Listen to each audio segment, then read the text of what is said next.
All right. All right. I am delighted to welcome Ramel Sandino. Ramel is the National Organizing Director for the League of Women Voters of the United States. In this role, he develops and executes strategies to build the collective power to win transformative change on voter rights and to achieve an inclusive democracy where all people can thrive. So please help me welcome Ramel Sandino. Thank you, Ann. Give me 1 second, I'll get you up on. There we go. And you are welcome to share your screen if you would like. Okay, I actually didn't prepare anything to share on my screen, but this morning I'm just gonna have a conversation with each and every one of you. So I want to start off with just words of appreciation to Ann and Lisa for reaching out to me and inviting me into this space this morning to share with this group. My name is Ramel Sandino. I'm the National Organizing Director at LWV US. My pronouns are he, him, él. I'm based out of the DC office, but I actually live in Maryland. I'm a lifelong Marylander since when I immigrated to this country more than 35 years at this point. I live in the city of Hyattsville, a couple of minutes away from the LWV DC office. But I'm excited to be talking with you on election priorities that we're thinking for 2024. I just want to remind folks that our mission as a league is to empower voters by engaging them to register to vote, making sure that voters have the necessary tools to verify their voter registration or their voter status, as well as having the necessary election information, including candidate information, to make their voices heard at the ballot box. We understand that voting is one step in the right direction to make positive change in our society. So we will continue to build moments throughout 2024 for our members, volunteers, and communities to stay engaged as activists, because we understand that we need a strong base of activists, organizers, volunteers, members, communities to be able to defend and strengthen our democracy to be more equitable, inclusive, and participatory.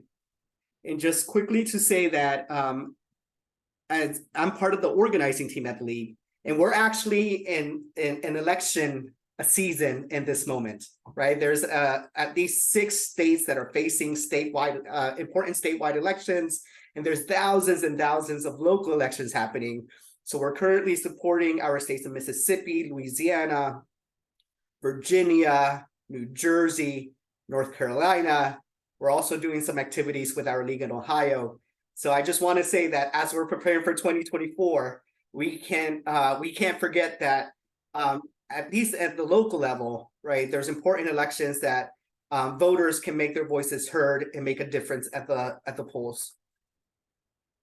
So now pivoting to some of the focus or priorities that we're thinking through for next year, which we know is going to be a very important election year, including and voters deciding who our next president is going to be.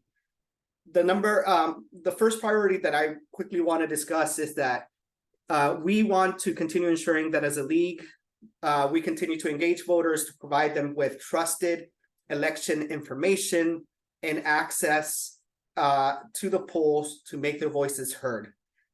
So under this priority, we are going to continue leaning in and supporting state and local leagues with their candidate forums, with their debates, but also rising visibility for our Vote for One, our one-stop election information, trusted election information for voters. The second priority that I want to discuss is that we're also going to continue contributing to high voter mobilization to the polls, because we understand that every voice and every vote matters in our democracy. So the way that we're thinking of continuing to do this is organizing friend banks, text banks, and canvassing opportunities that is league driven and also in coalition with partners.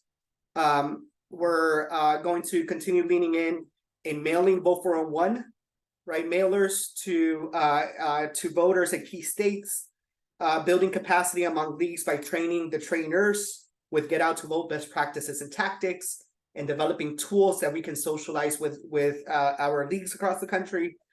And lastly, building energy and momentum among voters by lifting up voter stories among the field. And that's in this specifically about voter stories. We're actually piloting and experimenting with it during this year in this election season, because we know that stories are powerful and can move the minds and the hearts of people, right? So we're going to be continue leaning into doing storytelling among the field. The third priority is that we need to continue defending access and protect voters, utilizing our litigation muscle when needed. The fourth one is partnering with leagues to ensure that polling places are appropriately staffed, and most importantly, have the appropriate and adequate funding to ensure that our elections are running smoothly and adequately. That includes making sure that different polling locations are staffed with poll workers that reflect the communities that they're serving, right? And this is also in partnership with our national partners at Power the Polls. The fifth priority is building public trust in our elections, and we know that this continues being an important priority for us as a league. And this is going to include defanging and dismantling all the mis and disinformation that's proliferated in our society. And we also are keeping our eyes out on the rise of the threats of AI, right, in our elections. The sixth priority is making sure that we continue supporting our leagues to run successful and powerful voter registration campaigns that are league driven and also in partnerships with organizations on the ground. This also includes when there's opportunity to naturalize new Americans, right? Immigrants that are becoming citizens in our country, that the league continues going into those spaces to ensure that these new voters are getting registered and that they understand our election process. And lastly, we can't lose sight of what's moving federally. I know that there isn't a lot of political will to move a legislation that's more voter and people centered.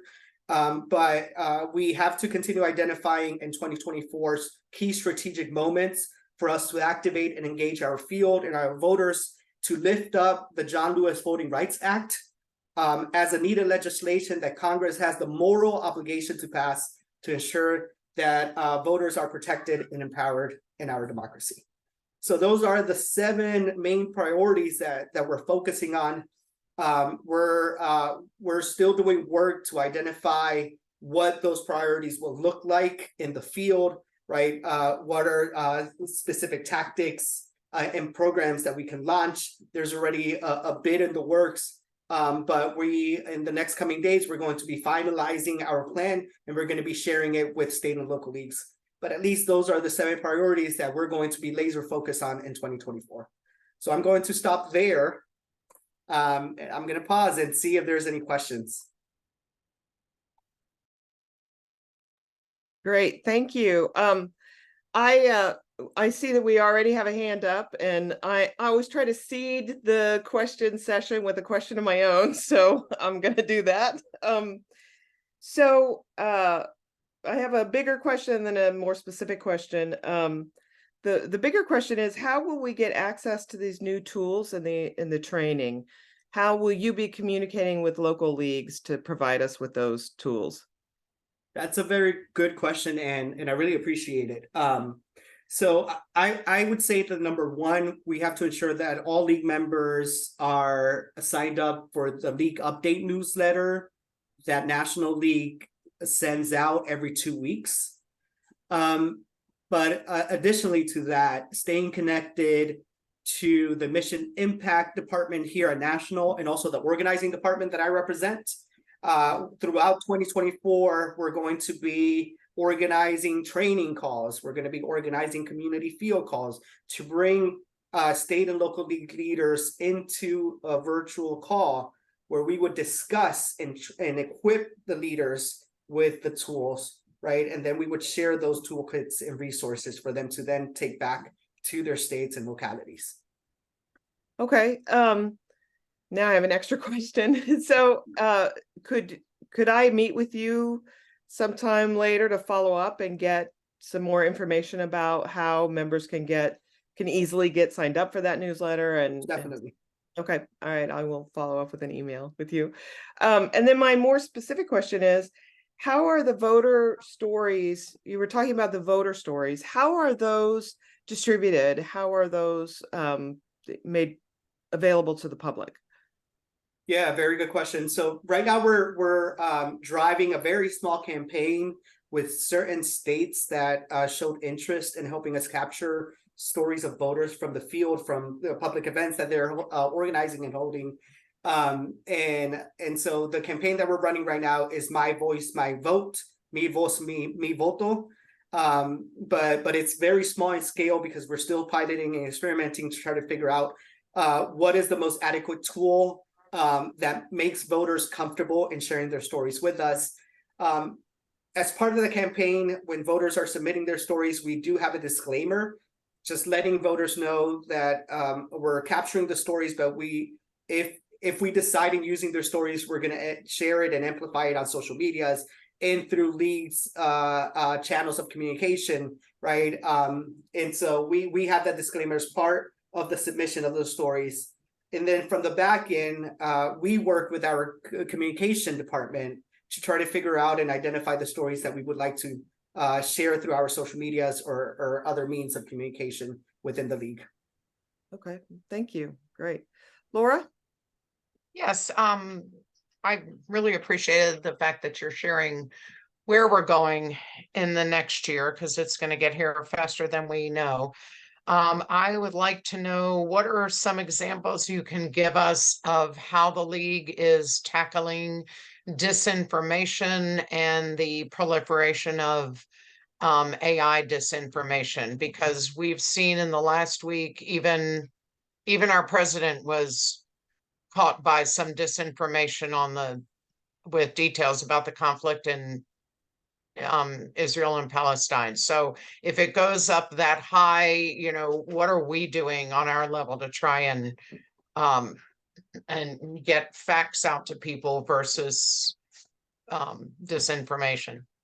That's a very good question, Laura. And I think to answer your question, I'm going to tackle it from two fronts. Number one, we have to inoculate our communities and voters at the forefront. So we have to be inoculating and lifting up trusted election information, trusted candidate information, etc. From now, right? People within our communities should be seeing us as League with our nonpartisanship as the source of trusted information. So being able to do that proactive inoculation from now, I think would place us in a better position going into 2024. The second one is then what we're thinking through is how do we equip not only the league leadership at the state and local level, but league members all across this country to be able to have the necessary skill and wisdom to navigate social media, to navigate whatever tools of communication they're using, including WhatsApp.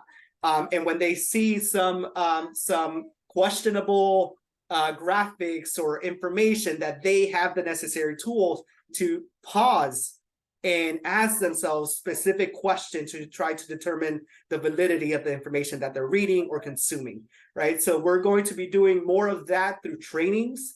Our Mission Impact team is putting together some trainings, right? They're putting together toolkits as well that also include the threat of the rising threat of AI. So you're going to be seeing that in the next coming weeks. And lastly, we are doing some very localized trainings with specific states right now. Organizing has partnered up with Mission Impact to do some of this training now in the next coming weeks with the states of North Carolina, South Carolina, Georgia, and Florida, because that's where organizing has a bit more capacity, right? So we're already doing that. And from those trainings, we are going to be extracting the lessons and applying it to the bigger trainings that we're going to be rolling out with leagues all across this country. So in other words, in a sense, we're fighting the disinformation with skepticism. We're trying to get the public thinking, wait a minute, is that real? Wait a minute, are those facts? Absolutely. Because I think we've been fighting the disinformation for so long, and yet we're bombarded with information constantly. So are you saying that part of the tactic is to bombard with questioning information? Absolutely. We have Okay. to get the most important thing that an individual can do is that when they're consuming information, they have to pause, right? They have to just pause and in that moment make a determination if what they're consuming is correct and if they should socialize it even further, because we are the weakest link as individuals, right? If we're taking in information and it's missing this information, and then we're sharing it on our social media, we're just fueling the fire of that miss and this. But if we as individuals are pausing and just questioning the information that we're receiving, right, and determining the validity, that will help slow down or eliminate the proliferation of that miss and this. So it definitely does fall on individuals. So that's where we're trying to trickle down beyond just equipping the leadership to equipping everyone within the league and also in partnership with our in coalitions and other organizations for us to be equipped with similar resources and tools that we can then really defang miss and dis as it's rising, most specifically in social media and in these social apps. Other question? Another question? If you, yeah. All right. Any other questions? I don't see any hands up. I'm curious, Ramel, how long have you been with LWVUS? Yeah, I've been at the league for a year and a half at this point. I started back in April of 2022. Yes, 2022.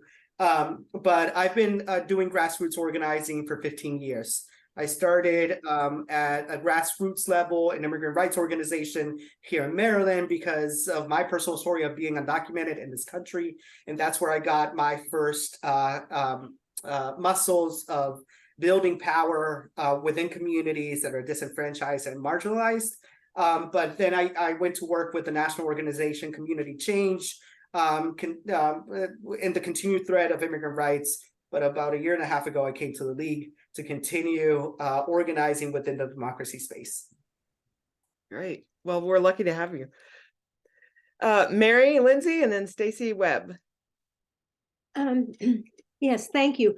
A question I have, you were talking about when you hear something on social media to pause before just accepting it. But do you recommend doing something to verify it, to search behind it? Yeah, Mary, that's a very good question. Yes, so there are specific tools that can be used to verify information, images, graphics that people are encountering. So that's part of what our mission impact team is putting together within that toolkit that I referenced. What are the tools at our disposal, like immediate practical tools that we can equip individuals with to be able to verify? Great. Yep. Thank you. Stacy?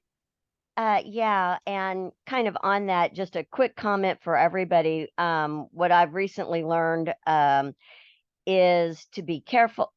The main thing is that we don't want to amplify misinformation. And a way to do that, if you are just dying to respond, is to not forwarding that information, but to just take a screenshot of it and then make your comment. And that way it doesn't get amplified. It doesn't get, it's not a clickbait kind of thing. That's right, Stacy. And I think that I'm just giving the very broad perspective, like the 20,000 foot view of this, right? But there's definitely a lot more nuances and details how we equip individuals to combat mis and disinformation. Number one, the other things that I could definitely discuss is when we're encountering this and dis with that is being shared by loved ones within our social networks or within our personal networks, right? Being able to be equipped to have a side conversation with those individuals to make them realize that what they're sharing is mis and dis and the impact that that can have in the broader community, right? But there's a bit more nuances on those type of conversations that we can have with folks that are sharing mis and this info, but that's going to be part of the toolkit and part of the training that we as organizers will be also doing with our leagues, because that leans into how do we leverage the power of our personal networks to be trusted messengers within the voting rights and democracy space. The other thing that I would say is that when the mis and this info is directly impacting voters at a polling site, right? When the mis and this info is more nefarious in attempting to inject fear among voters to get out to vote, right? That goes against our mission.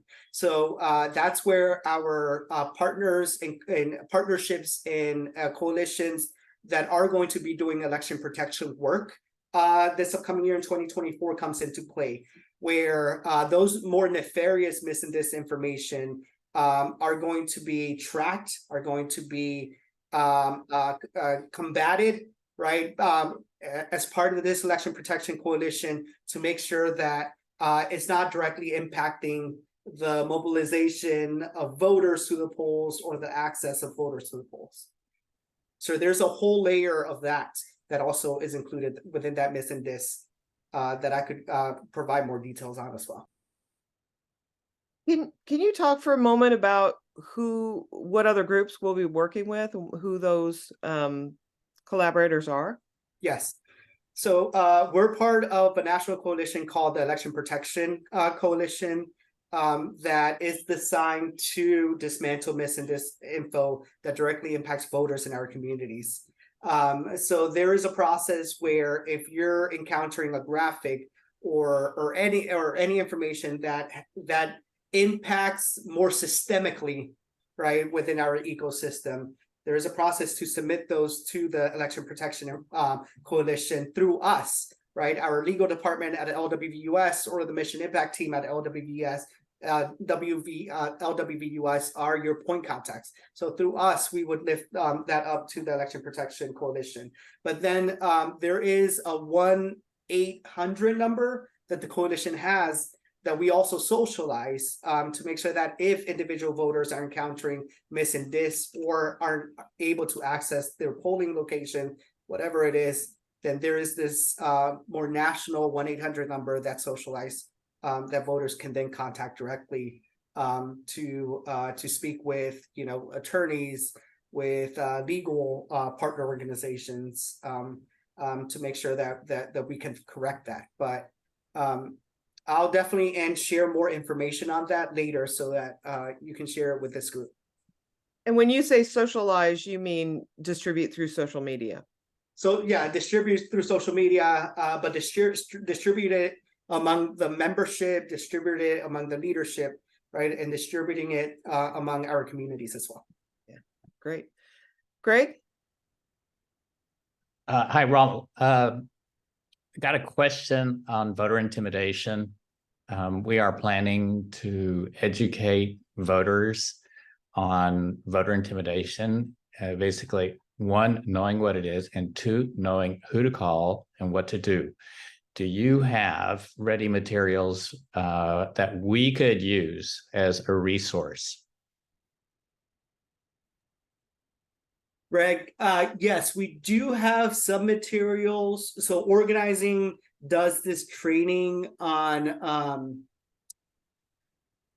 nonviolent intervention as observers that we could provide. I know that the Mission Impact team as well does have resources around election observers, certification observers as well. But depending on the case, Greg, for example, what I'm thinking of is Arizona last year in 2022, right? Our state league in Arizona immediately flagged for LWVUS that there was individuals that were in full tactical gear at drop box locations around Maricopa County and another county where there's a lot of communities of color, right? And so voters were going to these drop box locations, and these quote unquote volunteer observers were there in full tactical gears, and just their presence there was intimidating voters from dropping their ballot. So LWVUS with our state league in Arizona got involved and immediately submitted a case in the courts asking these volunteers, quote unquote, to disband and move away from the Dropbox locations. And in that case, the judge actually sided with the league, and we were able to get relief from the courts, right? And those individuals were removed from the Dropbox location. So depending on the case, there might be a legal layer or a legal lane that we always have to keep in mind, and that's where the LWUS legal department comes into play. But I'm going to possibly this next week, just give me a week, I'll circle back with our mission impact team, and I could put together some of the resources around voter intimidation, whatever we have within toolkits and resources that I can Yeah, share. that would be really great. And it's like, we have partners here in the state, but for us, the most proximate need are things for where we can educate the voter and say to the voter, what do you do? Because the League US won that case in Arizona because you had voters testifying. In other words, it gets down to the grassroots level and educating the voter. Thank you. Thank you. So you had mentioned some trainings, and can you tell us where we can find information about jumping onto those trainings? Because I've attended more than several trainings from LWVUS, and they are really useful. So the best resource in this moment is for people to sign up, league members to sign up to the League Update. And that's where we push out the trainings that we're organizing nationally. But the organizing team also does more tailored trainings to specific states and to specific local leagues. So that's an interest of this group. And if that's an interest to you, Anne, we could definitely talk offline to try to schedule a more specific training for this local league. And where do people sign up for the newsletter? Is there a spot on your website? There is a spot on our website. Let me just look for it and I'll drop it in the chat. Okay, excellent. Thank you. And then the last question I had, and then we have another question from the audience, but how many people are on the team that you were talking about, your impact team? So the organizing team is, we're currently 5 members of the organizing team. I'm the national organizing director. We have a Southeast regional organizer, Demetrius Fisher, that lives in Atlanta, and he supports the state and local leagues in the Southeast. So from North Carolina down to Florida, across to Louisiana, up to Arkansas, Tennessee. So those are 9 states. We have an organizer, Heather Baus, who's based in Nevada and is helping us stand up the Nevada State League. And then I'm so excited to say that in the next coming weeks, we're going to officially, once again, have Nevada State League. We have Luana Scheides, who's our National Relational Organizing Manager. There's an extremely important layer that I mentioned, the relational organizing. We have League in Action, which is a very important and powerful digital tool that we're partnering with state and local leagues to really leverage it and build that powerful digital community of activists. So that might be another area of interest that we can explore for 2024, because it's actually through League in Action that we're currently doing text banks with the 6 states that I mentioned that are facing statewide elections. So doing powerful work with that tool. And then we also have Naya Blast. She's a community organizer that supports our leagues in DC, Maryland, and Virginia, but she's also helping us stand up work around bridging the generational gap among our league membership, right, by empowering and developing the leadership of young voters within the democracy and voting rights space. And she's also helping us stand up the National Relational Organizing program that we're launching through League in Action as well. So that's the small but mighty team of organizing. And we're also looking forward to continuing to grow the team, because our long-term vision is for us to have regional organizers that can do provide deeper level of support to state and local leagues within specific regions. Yes, we are anxious to get a Midwest organizer back. We really enjoyed working with the former Midwest regional organizer. Absolutely. Donna has a question. You said that you had a get out the vote training already developed. Is there a link we could put in the chat, or is there, do we just go to the website? There's a link to the Get Out to Vote resources and training. That might be a little bit updated because the last time we did it was in 2022. But our Mission Impact team, along with us organizing, we are going to be putting together a GOTV training that's more fresh in the coming weeks. So that we're going to be pushing out the dates of those trainings through the league update. But I'm more than happy to circle back with whatever GOTV resources that we currently have. But just keep in mind that those are getting updated, and that we are going to be putting a future training together that really discusses the GOTV from the lens of 2024. Thank you. Great. Thank you. All right, last call for questions before we move to our second speaker. Okay. Ramel, I want to thank you so much. Please feel free to hang around. Our next speaker is a young gentleman named DJ, who's going to be talking to us about Vote 16, which is a Missouri state effort, but you might find that interesting. So thank you so much for letting us know what's going on at the national level. We work so much locally that I think sometimes we are less aware of what's going on there in DC. So thank you. Yeah, thank you. I do have to drop, but I really appreciate the time that you made and for inviting me into your space, and looking forward for future opportunities. Thank you. And I will talk to you soon. Thank you. All right. Our next speaker is DJ Yearwood, and DJ is the campaign director for the Vote 16 Mo initiative.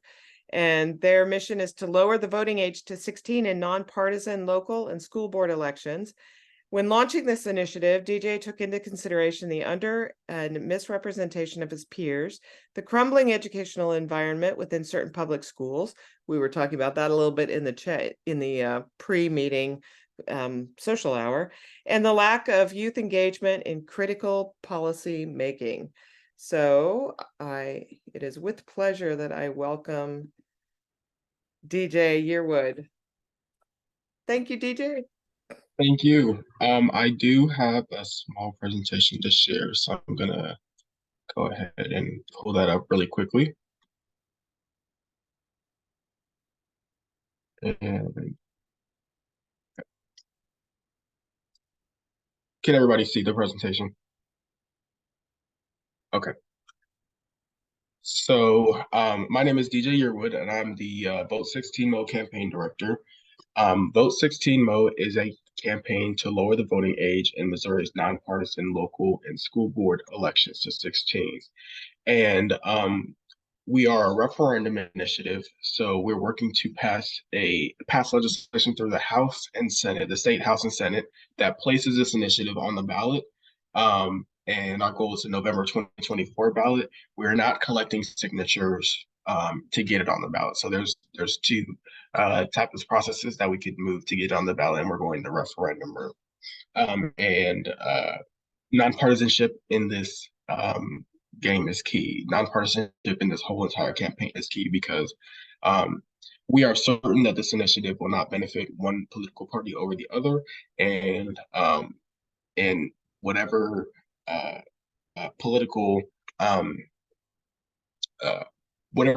mishaps happen around this issue aren't necessary, because we are talking about nonpartisan elections. And so you want to know why why we're working to lower the voting age in these elections. And the first reason is no taxation without representation. So 16, 17-year-olds are working jobs at unrestricted hours. Those who are under 16, so 13, 14, 15-year-olds, sometimes they're permitted to work certain jobs. However, they have heavy restrictions on their working hours, what jobs they can work, what they can do. And then 16 and 17-year-olds pay taxes on that income. So last year, a state agency released a report that found that 16 and 17-year-olds pay at least $12 million combined each year in state or local, state, and federal taxes. And each cent of that is taxation without representation. And then there have been a couple of people who have asked me in the past, well, don't 16, 17-year-olds just get a refund of the taxes that they're that are taken out of their paychecks? And the answer is no. They do not. They're taxed at the same rate as anyone else. However, if you make below a certain amount of income, then you're entitled to more of a refund, but it's never a complete refund. And then in Missouri, we have something unique that's called the Hancock Amendment in our elections, or in our Constitution, that says that anytime that anything is brought to question on whether or not to raise taxes, the voters have to vote on it. However, 16 and 17-year-olds do not get to vote. Do not get to take advantage of that Hancock Amendment when being asked if their taxes should be raised. And then they also don't get to vote for the representatives who spend or allocate those dollars. And so this quote from the Stamp Act of 1765, when we look into the history of taxation without representation and how it goes against the soil of our country, says that it's inseparably essential to the freedom of the people and the undoubted right of Englishmen that no taxes be imposed upon them, but with their own consent, given personally or by their representatives.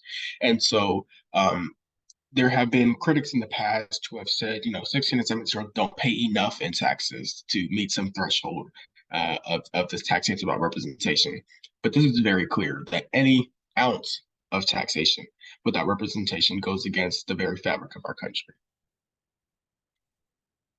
Our second reason is that we are working to create a civic transition, right? So we're prioritizing governance over politics, and we're doing that because these are nonpartisan elections. Nonpartisan elections allow for 16 and 17-year-olds to grasp what actual governance looks like over party politics. So party politics flood the political atmosphere at state and federal levels, even county levels. And those often are what contributes to voter apathy and disengagement among young people. People want to be able to be told the truth. We just heard from the national organizer about the amount of mis and disinformation that happens in elections across the country, and in large part is fueled by partisan politics. But at this level, we rarely, if ever, hear candidates talk about their political affiliations, and most of the time because it's irrelevant, right? So when we have heard, let's look at Kansas City's most recent elections, not local elections. Personally, I've been to a bunch of candidate forums, and I had never heard any of the candidates bring up their political party affiliation, and that's because there were oftentimes Democrats running against Democrats, or issues. The issues were the things at hand that didn't necessarily have a political party stance. And so this is how we're prioritizing governance over politics. But on top of that, we're mirroring Missouri's graduated drivers program. So in Missouri, we don't just launch young drivers onto the road at age 15 and a half. And I actually had a conversation with someone a while back after I had mentioned this point, and he had said, yeah, well, when I was younger, we actually were just launching young drivers onto the roads, and that was not a good thing. And so we made efforts to make that change, and now we transition drivers onto the road, and that has resulted in positive benefits or positive outcomes that have lessened mortality rates and lessened crashes and a whole bunch of benefits. So when we're talking about the Vote 16 Mo civic transition, we are saying enough to launching 18-year-olds into the political process at all levels, and expecting them to take it and run with it, right? So there's no previous experience that they get to have before they're now a member of voting, in all elections, and they're expected to participate in all elections. And so what we're doing is we're starting 16 and 17-year-olds off in nonpartisan local elections. They can get that practical experience of making the plan to vote, showing up to vote, researching the issues and candidates, and then actually engaging with elected officials before the partisan politics come and take flood at the state and federal level, and kind of gives an opportunity to make that decision before they have to, where they almost have to go with one political party over the other. And so our third reason is that we are strengthening civics education. And we're doing this by the learning by doing concept. And we've heard from teachers across the state that education is better when it's authentic. Now, I hope you guys will be able to hear this video, but this is Jeff Chazen, who is a high school civics teacher on the east side of our state. He's in the St. Louis area, who speaks about how Vote 16 Mo will have an impact on the way he's able to teach.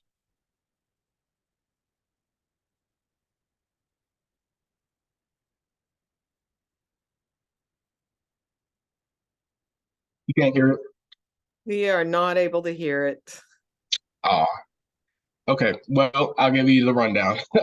Jeff says Jeff Chazen says that by lowering the voting age, this will make the content that he's teaching more relevant, because what's currently happening in the status quo is that teachers have about enough time to go over voting and local government for about a week each topic at most, and then they got to move on. And so what this will do is it will make the content more relevant to the students, and it will also allow for him to teach the content better. Our fourth reason for leading this initiative is that youth have a stake in the game. So 16, 17-year-olds are workers, they're drivers, they're neighbors, and they're students. But the key part here is that they're students, right? Because students are a school district's largest stakeholder. And it's kind of a paradox to us when we know that students do not have the ability to vote in school board elections. However, someone who does not have children in the district, who does not work for the district, but simply lives in the political subdivision of that school district is able to vote in school board elections. And so it's about how students are valued compared to, it's kind of how stakeholders versus shareholders, right? And we want stakeholders to be valued the same. And I'll give a quick example of this. So I go to school in Independence. I go to the Independent School District. And as many of you probably know, Independent School District changed the school week from a 5-day to a 4-day last year. And there were students who support it, and there were students who don't support it. But the district did not hear from any of them. And that's a big issue when you're talking about, I think ISD has 14,000 students. I think it's 14,000 students. So when you hear that this board was able to change the schedules of 14,000 students and their families alike without hearing from a single student, that's concerning, because now students' working lives are impacted, their family lives are impacted, their athletic lives are impacted, and they didn't hear from a single one. That's not right. And so when we move forward on this topic, we look at what can 16 and 17-year-olds do. They can work, they can pay taxes, they can fly an airplane, you can get your pilot's license at 16, you can drive cars, motorcycles, and boats, you can travel alone, you can own a business, you can become emancipated, you can be held criminally responsible, you can own a firearm as young as 12 years old, and you can join the military with parental consent at age 17. But we draw the line at voting in any capacity. These are things that you would think would come before, or would come after the right to vote, or at least with it. But unfortunately, that's not the case. And so our fifth and final reason is that we want to increase civic engagement. And so the issue is that young demographics lack current participation. Municipal elections have pitiful turnout rates. So across this state, we see turnout rates between 1 and 18%, capping out at 18%. And that's pretty pathetic, right? That cities with 200,000 and 500,000 residents have 18% turnout. And so, and we in large part have addressed this young demographic turnout throughout many points in the campaign. But 18-year-olds are thrusted into the partisan political turmoil at all levels at the worst time possible. And so, as contributing to what I was saying earlier, 18 is also the worst possible time that you could launch this demographic into voting. They're moving away from college, they're graduating from high school, they're exploring the rest of the extremities of entering adulthood. And then you're asking them to figure out how to add time to vote into that plan too. Is it just like starting off, that's discouraging. And what we have seen is that young people, when they're moving away from college, face particular challenges because they don't know where to register to vote, at their house or at their college. And so there's a lot of issues that run into when you're asking people to vote for the first time at the worst time possible. However, 16 and 17-year-olds have about as stable as a life as you can imagine. You go to school, go to the same school. It's probably within 15 minutes of your house at most. And then the best thing about this is that local and school board elections are often held at those very same public high schools. And so 16 and 17-year-olds would then be able to, who attend those schools, would then be able to make a plan either during the school day or directly after or before school to vote at their school. And so when we begin to engage voters at a stable point in their lives, we strive for early and consistent civic habit building, and we take advantage of this civic transition. And so there's a lot of political terms that have been used with trickle up and trickle down. So we've taken advantage of it too, and we're implementing trickle up civic participation. So as people grow older, they continue to become more engaged after experiencing voting at a younger age. And so my final slide talks about our impacts. So we're expanding the electorate. We wholeheartedly believe that expanding the electorate is always a good thing. Including more perspectives is more for the perspectives of those directly impacted is always a good thing. Creating an expectation for representation that can be carried out throughout your voting career, your work-life career, or fostering a habit of civic participation and increasing civic participation in voter turnout. We're establishing the importance and impact of local government with young voters, and we're strengthening civic education. And I want to jump back to that increasing civic participation because I keep forgetting to add this point into the slides. But Takoma Park, Maryland was the first city in the country to lower the voting age to 16. And they did this in 2013. And before 2013, Takoma Park, Maryland was seeing voter turnout rates between 1% and 4%. 10 years later, that same municipality that has only changed the voting age is now seeing voter turnout rates between 48 and 52%, with the youngest demographics being the highest turnout, doubling their parents' demographics. So we've seen the impacts, we've seen the benefits, and that's why we wholeheartedly believe that there is no negative impacts with this initiative. And before I jump into questions, I also wanted to say that the League of Women Voters in Maine has released an extensive study on this topic and actually voted this past summer to endorse Vote 16 campaigns at all levels, including the federal, state, local level. And so I don't know if you guys have seen that report yet, but I'd be happy to share it with you after. So I'm going to stop screen sharing. How do I do this? Oh, stop sharing. Okay, I anticipate we'll have a lot of questions, so I will start. Yeah, do you have a link that you could drop into the chat for that main study? Yeah, I'll pull it up right now.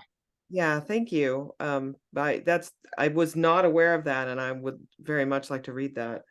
So you had at the very beginning, you had mentioned that this would not be, you're not collecting signatures. This is not a citizens initiative petition, that it is, that it's actually a referendum. Can you explain to our members what that means? Yeah, so basically this requires a constitutional amendment. And what is going on with my keyboard? This requires I'll have to send that. I'll have to grab that link in a second. This requires a constitutional amendment, which means that the way that we can go about this is two ways. We can either go the petition way that amends the Constitution, which requires a heck of a lot of signatures and a whole lot of money and you know, a lot of stuff, or we can go through the state legislature. And the state legislature has the ability to propose a piece of legislation to amend the Constitution. And then anytime that there is a proposed constitutional amendment, it has to go on the ballot for voters. And so because we're going the constitutional amendment route, it automatically is a referendum. And so basically we have a Republican bill sponsor and a Democratic co-sponsors to demonstrate the complete nonpartisanship of this initiative. And what we're doing is we're asking legislators to place it on the ballot. We're not asking them to support it. We're not asking them to be champions of it. We're asking them to place it on the ballot so that their constituents can decide. And then with this, if the state legislature passes it and then voters pass it, it becomes an amendment to the Constitution. If the state legislature doesn't pass it, it doesn't go on the ballot. If the state legislature passes it and then the people fail it, it doesn't go on it doesn't go into the Constitution. And so, yeah. Thank you. We have a question from Mary Ann and then from Riva. I'm really interested in this. It's really exciting to hear that you are organizing, and I'm really curious though about what's your support amongst the students. Do you have like a pretty large bit, or do you have a number about how you're doing in terms of recruiting students to get behind this? Yeah, so I'm based on the Kansas City side, and so is our first like initial team of people. And so we have a large group on the Kansas City side, active students. Active students are about around 30 active who do things like every day, whether it's like writing letter to the editors or meeting with legislators. However, we have a large number of students who have been engaged at some point, whether it's like a town hall or something that are across the state. And then recently, we just began building our St. Louis chapter out. So we have a team in St. Louis who's currently building a Vote 16 chapter in St. Louis to lead the initiative there in their city. So they'll be working with the state team, which is me, and then some of our campaign advisors who are experienced campaigners. And so they work with us to enact the initiative in their community. But yeah, and so what we're doing to show student support of this is we're collaborating with a number of voting tech companies. And so what we're doing is we're collaborating with like Pinion Vote and Votes, which are mobile civic engagement platforms to kind of create a student petition type thing where we see how students feel about this issue, and then we also gauge their support, and then they can sign on as a supporter from across the country or from across the state. Well, that's great. And then what will you do? You will use these the support that you have from students in these petitions, particularly to influence state legislators. Is that the route? To influence state legislators and to influence school board members and city council members, because the working goal here is to lobby the successful passage of the Vote 16 initiative onto the ballot. However, to do that, state legislators want to know, is this something that city councils want? Is it something that school boards want? And so we also, in the process, we have to lobby the passage of resolutions of support or letters of support from school boards and city council members. And so what we're doing is we're using those student support numbers to influence school board members and to influence city council members as well as the state legislators. Well, that's great. That I wish you lots of success, and it's great to see students organizing students. That's terrific. Thank you. Thank you. Riva, and then Yes, Sandy. thank you, DJ. This is great stuff. We go into high schools in the spring to register to vote seniors who are turning 18. And I've had experience with several 16-year-olds who were frustrated because they felt they couldn't do anything. One young woman asked if she could actually work at the polls. So I think it's, I told this one young woman, I said, look, you can't vote, but you can write your legislator. And I think that they don't understand that they do have some power, not enough, that they can actually write their legislators. I also have gone into community colleges where they didn't know, they were afraid of registering to vote because they had no idea of what the process was. They just were so frightened of voting, not because they didn't know, because mainly they just didn't know how to do it. And I think this whole trickle up is essential for these young people to understand how to vote. So my question is, because I think civics classes in these schools are so important, is what kind of advice can you give us, those of us who go into the high schools to register voters, to liaison? When we've talked about this, I know Greg and I've talked about this, about liaison with civic teachers to go in and partner with them and helping them understand the process and getting them, trickling up into this experience. Yeah, so I just found the report from League of Women Voters Maine. So 1 second. So the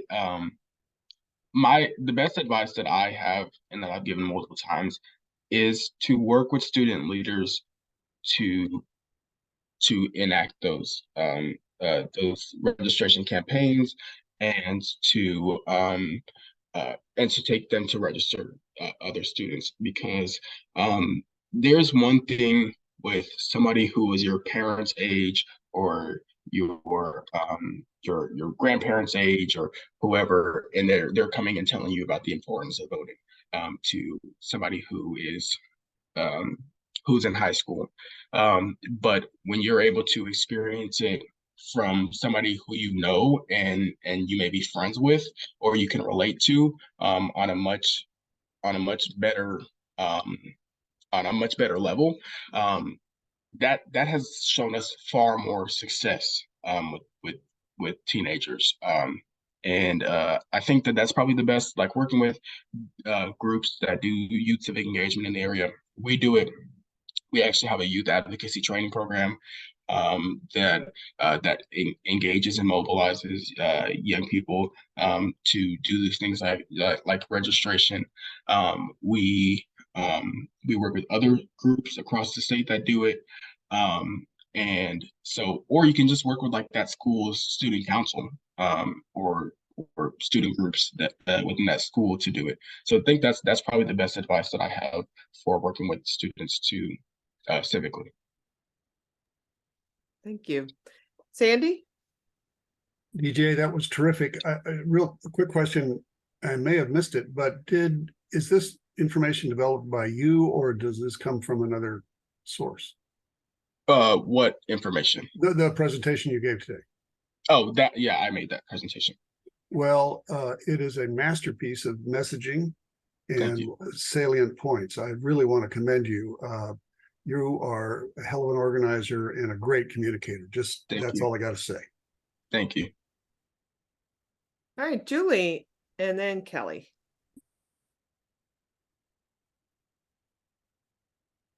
Hi, DJ. Yeah, what an inspiration you are. Our league here in Kansas City is engaging in a study, and we're targeting all kinds of different issues that we want to get the league's advocacy for building consensus and then advocacy. And I'm particularly looking at college vote, and but it really, trickles to the younger folks as well, to get them to understand the voting process. So what we were talking about just a moment ago. So I think you kind of answered the question about engaging in with the civic teachers and all of that. Are you aware that once you want to go on to post high school college, whether it be community college or higher degrees, that you have to pass a civics test in order to graduate? And is that an awareness that folks at your age group, the 16 to 18-year-olds, are they aware of that? So yeah, so we are, it's funny you say that because so I'm a senior this year at high school, and you normally take that civics test your senior year. And I was just talking with people about this, with some of my peers about this last week. And yes, yeah, we're very aware of that test. So it's funny because I take AP Government, and AP Government is the nerds of politics, just to be very clear. And so there's a presidential candidate who had said that everybody should have to pass a civics test in order to be able to vote. We were like, well, we already do that. So yes, we are very aware that that's necessary. And this is the key point, right? This generation is the most civically engaged generation. All of my peers have a general awareness of what's going on in society, whether that's contributed by social media or word of mouth or whatever the case may be. My peers oftentimes have a larger understanding of the political world around them than my parents and my grandparents, to be specific. And so that's why it kind of blows my mind when people who don't really know. It doesn't really blow my mind, but it kind of shocks me that people who don't really know the landscape of 16 and 17-year-olds say that they don't know enough, or they're not engaged enough, or they're apathetic. And that's not the case. It's just when it comes to creating a plan to vote, and when it comes to actually participating, as a meeting I was on yesterday, we talked about how civic engagement is too hard. It's actually really hard. You have to be dedicated to it. And like you all, you have to join an organization. It's just not something that should be as easy as it is. And I think that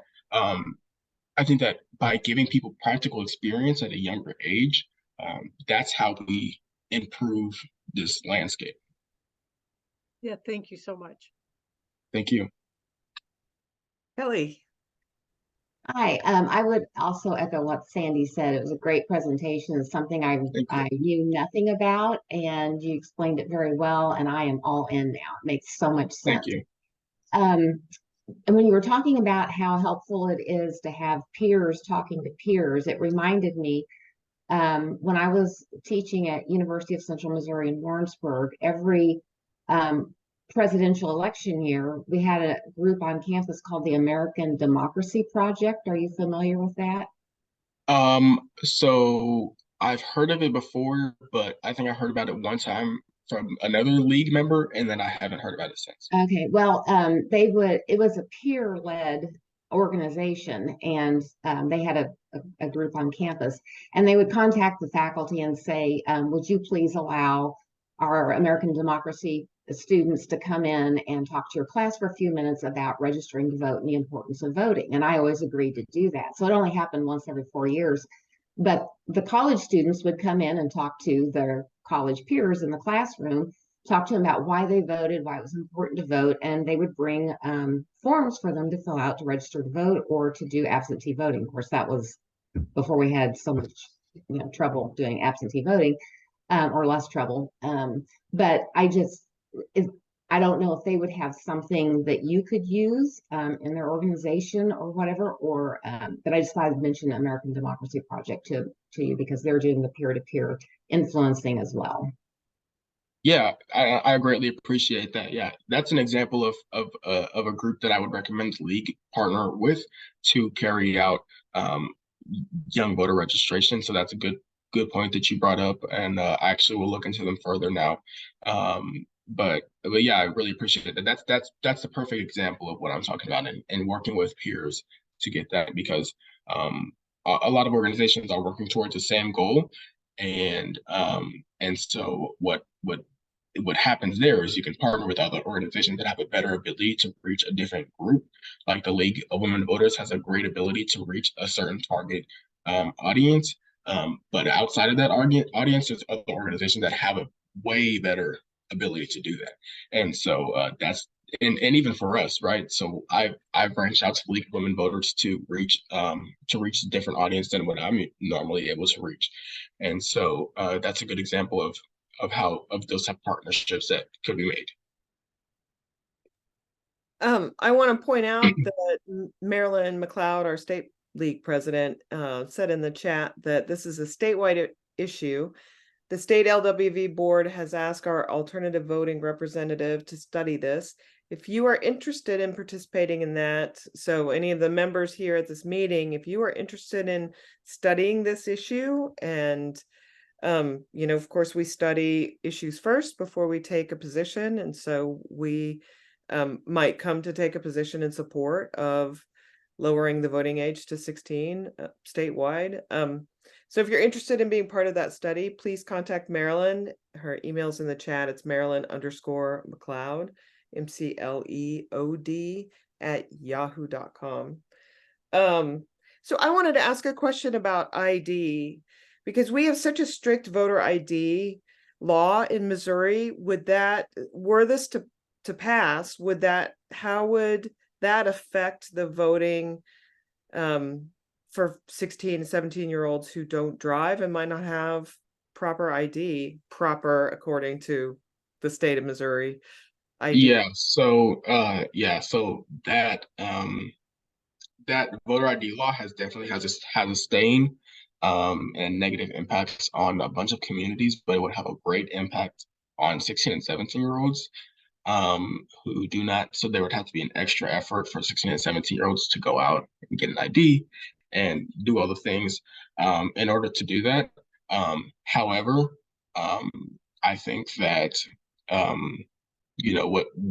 we address that is we advocate against voter ID laws, and then we show how it will negatively impact 16 and 17-year-olds after the initiative were to pass, or how it does at that point it would, and then we work to change that. However, I think that that's it. The goal, if the goal of the law is to suppress votes, it's successful, and so I think it's very unfortunate, and we've had a lot of conversations about it, but it would just require some more work from us to like restore or kind of make up for that, and then it would take campaigns for us to register young voters and get them out to go get their IDs and stuff like that. So your organization is looking beyond passing the law, but then to support the voters after the laws pass. Right. And so actually, I'm glad you brought that up, because we actually have recently decided to restructure the organization to better fit what we're actually doing, because we're not just passing a law, right? We're not just doing that. We're working on civic engagement. We're working on civic education. We're working on ultimately passage of this law or this amendment. And then beyond that, we want to see to it that it's properly implemented, and that the 16, 17-year-olds ultimately get out and do vote, and we reap the benefits of it. So we actually just we just decided to restructure, and we're going to have a 501c3, C4, and then eventually, after the amendment is placed on the ballot, we'll form a campaign committee to campaign for it. But yeah, so it will be continual, so that we can continue to work to strengthen this effort. Great. Question from Reva. DJ, yeah, again, that presentation was fabulous. Are you sharing this? Are you taking this around, the state? I think this would be obviously a great presentation to get people to vote for this if it does get on the ballot. I think that everybody on this call would vote for it. So I just wondered if, how you're using the presentation that you just showed us. Yeah, so this is the presentation that I use all the time. And so one example of how we are, my keyboard is really messing up. I was about to put something in the chat, but something's going on with my computer. We are having a national call this upcoming Monday. And the league is actually our number one joining from across the state of people who are joining the call. But I invite you all to join. It's vote16mo.org/national call. I was going to put it in the chat, but my computer's not letting me. So you can sign up there, and then you'll be emailed the Zoom link. It's Monday at 6:30 to 8. Yeah, so we'll be giving this presentation. We'll be answering a bunch more questions, a lot of more questions. We'll be talking about our youth advocacy training program. So yeah. Did I get that right? I put it in the It's chat. vote16mo.org. M-O. Oh, sorry. Yeah. All right, ignore that one. mo.org/national call. Yep. Okay, excellent. All right, so last call for questions. Oh, wait, there was one other question in the chat, which was, how are you funding your efforts? Yeah, so as of current, we are a campaign committee. And so, yes, that's true. I'll be at the fall conference on November 4th. And also at the fall conference, we'll be a member of the League of Women Voters of Maine to talk about the study that was done. So anyway, funding. As of right now, we are a campaign committee, so we take donations like a regular campaign. However, when we restructure, we'll be able to take grants, and we'll be able to take we'll be able to better assess our funding efforts and fundraising plans, like an organization would, because our 501c3 is dedicated or will be dedicated to civic engagement, civic education, like our youth advocacy training program, which is amazing. And then 501c4 will be dedicated to our lobbying efforts. Great. And I want to, Marilyn, put in the chat that just a little bit more detail about the fall conference, that's on November 4th, and that you'll be speaking at that conference. That's open to all league members. There's information on the website, on the state website. Also, some information went out in our newsletter, and information went out in the state newsletter about, actually in the state newsletter about both the national call that's happening next week for Vote 16 Mo and for the state conference. Okay, we have 3 more hands up. So Donna, Stacy, and then Cheryl. I was just wondering about the outreach to the rural students, because there's so many legislative people to influence that that's a big job, but I wondered if you had plans to reach to the rural student area. Yeah, so I'm glad you brought that up, because this is my favorite story to tell. So we were working with a Republican lawmaker from rural Missouri, who his perspective on this issue was that we were working to create baby Democrats, and that's not the case at all. And so what we did is we took him to his own district, and we held a youth advocacy event, or not a youth town hall in his community, where he was able to experience that these are not baby Dems. And so we do outreach in rural Missouri. We are working currently to step that up. However, we have done it, and we will continue to do it. It's an important part of our campaign, because rural students will be just as impacted as urban students. And so that's something that we are prioritizing. And it just takes a lot more outreach because it's harder to get into those communities, at least in our experience. But we've done it, and the reason why it's so important to us is because it really demonstrates the vast perspectives of youth across the state. When we get into inner Kansas City, for example, we hear a lot of concerns regarding maybe abortion or gun violence and things like that. But when we get out into rural Missouri, we hear about agriculture, we hear about workforce, we hear about taxes, and all the things. And so this is really that aspect is really important. Stacy? I was just able to put it into chat. Thank you. Okay, thank you. Cheryl? Hi, excellent presentation, DJ. And as Marilyn said, you'll be at the state conference. I also want to highlight the state conference very briefly. There'll be a strong presentation on disinformation and misinformation. And if those who have seen the agenda think it's not as detailed as maybe in past conventions and conferences, it's because it's fluid. We want to have a most up-to-date presentation of topics as possible, and we tried to make it more affordable. It's $10 if you do by Zoom and $30 if you go in person. So I encourage everybody to attend one way or another. Okay, I think we have time for one last question, and that will be from Riva. Real quick, are you developing student leaders in these rural areas that can work with you? So we are working on that. We have a student leadership team in Kansas City and a brand new student leadership team in St. Louis.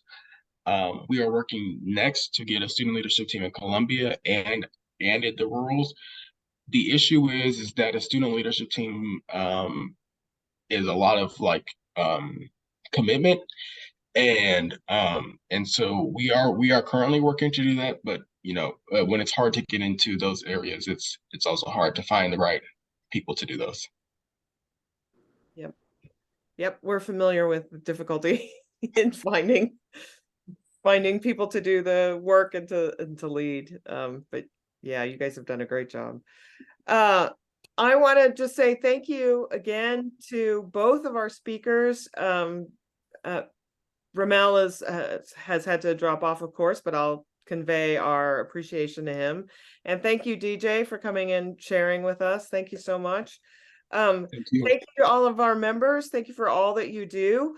Please be sure to check the LWVKC calendar, social media. Please be sure to share and engage with our social media posts and teams. That's how we amplify the good stuff.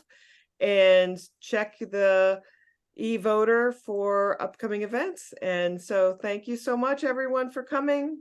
Thank you, DJ. Great job, DJ. Thanks, Ann. Yeah. Thank you. We'll see you all next time. Bye.